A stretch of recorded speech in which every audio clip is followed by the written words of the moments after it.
Théâtre, contes, musique, la deuxième édition du Festival Partage a fait le tour. Pendant un peu plus d'une semaine, plusieurs espaces, dont l'Institut français du Cameroun et l'espace culturel Ngomneta, ont drainé artistes, critiques et curieux venus faire corps avec les cultures et traditions africaines par ses créations artistiques et théâtrales.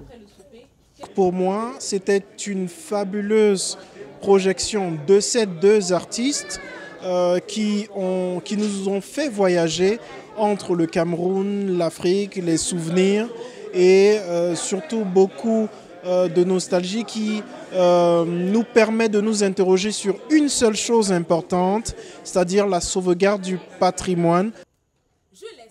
Des invités de marque, véritables mastodontes de l'art théâtral africain, ont contribué à rehausser, par leur présence et leurs prestations, un événement qui n'aura eu pour seule force que la détermination de ses initiateurs et la passion des dramaturges, comédiens, danseurs, conteurs, musiciens, étrangers et locaux.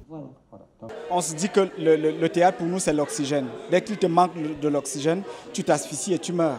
Donc à chaque fois il faut aller à la recherche de cet oxygène-là. Et Becky en a fait un manifeste, elle vit ainsi. Donc elle vit, le théâtre pour elle est un besoin existentiel. À chaque fois elle doit poser l'acte. C'est tout à fait la même chose que moi. Ça veut dire que le théâtre pour nous est un besoin existentiel. Et ce besoin existentiel, on le pose à tout bout de champ.